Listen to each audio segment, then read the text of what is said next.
I really appreciate this text right now in the midst of what's happening in communities across the country.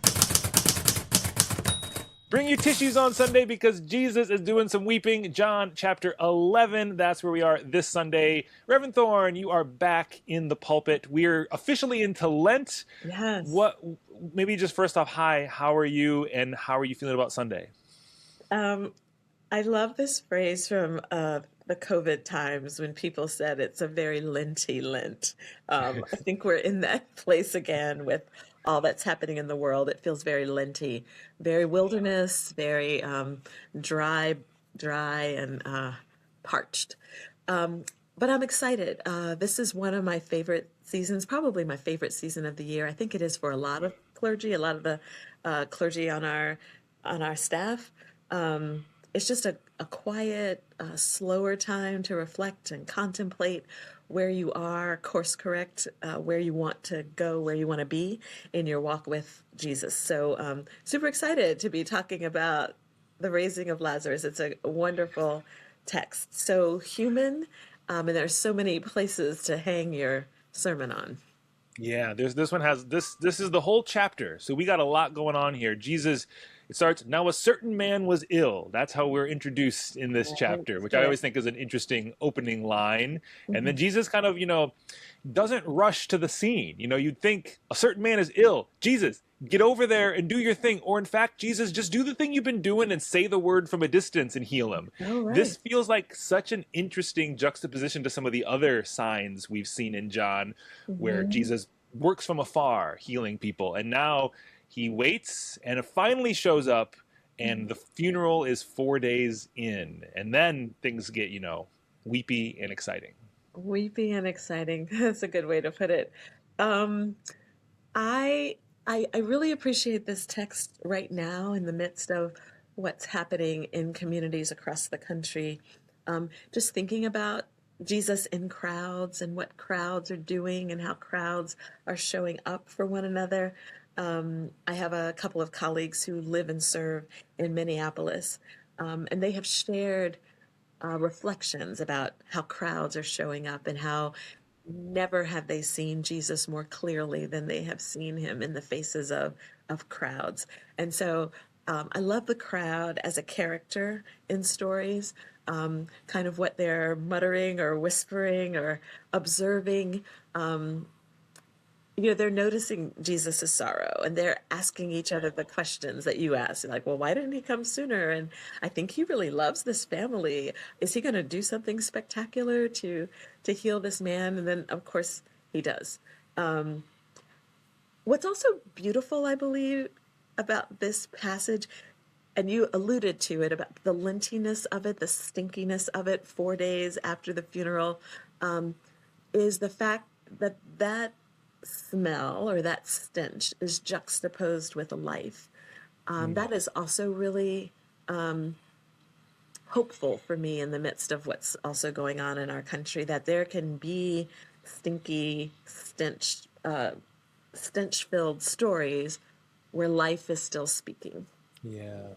Yeah. Ooh, it can feel like we're 4 days too late, and Mm, yet maybe not. God can still yeah. work. Yes, yes, Yeah. yes, yes, yes. And love still works. So one of the quotes that I'm using says that love has the power to make a dead heart beat again. And I think Mm. as people of faith, that is something that we are pushing for in our government. And there are days when it feels like many days, weeks, months, years, where this dead thing is not going to beat again. Yeah.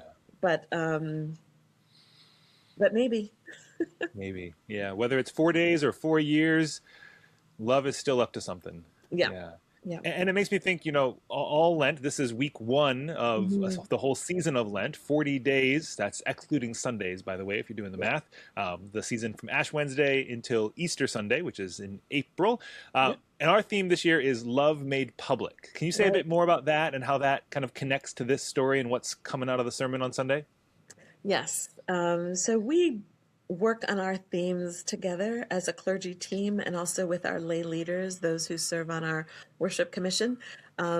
We generally throw out 4 or 5 ideas, have conversation, and land somewhere. It seemed particularly important given what's happening in the world that we think about what these 40 days looked like for us as a faith community.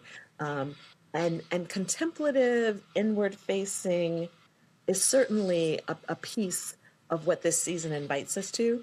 But it also seemed important to us as we collaborated on the theme to think about what we were doing out in the world and how we could make our relationship with Jesus public. How are we showing up in the public square for our neighbors? How are we working together to keep one another safe, make sure folks are fed? Because there are a lot of folks who are turned in, stuck in their houses, afraid to go to school, afraid to seek medical care. And those of us who are able and have the privilege to be out in public need to be out in public. This is the moment, right? This is the final exam, if you will. There's no more time to study. We've got to stand shoulder to shoulder and get out there and do the thing. Yeah, I love it because it's easy for Lent to become this like individual private thing. And it's not that there shouldn't be space for your own personal reflection and contemplation and that spiritual journey. But if it just leads you to, look at your belly button and stare at Mm, yourself, I feel like it's missing the point, though. The purpose of all of this is so that it becomes something in these public spaces. yes. Hide it under a bushel? No, that's what I was taught as a kid. So that's the same, I think, for the season of Lent and all of our life as a person of faith. Yeah, I love that you said that. No, we definitely don't want to hide it under a bushel. We also make a Lenten calendar with some suggested activities that people might engage each day. And with this theme of love made public, we've said various things like love notices people, especially folks who are in the shadows, folks who are forgotten or overlooked. We have this daily reminder on some days that love crosses boundaries. So this invitation to get to know people who might be different from you, that haven't thought about reading their history or learning their music or experiencing their food. Love leaves the house. Love risks being tender. Love risks being vulnerable.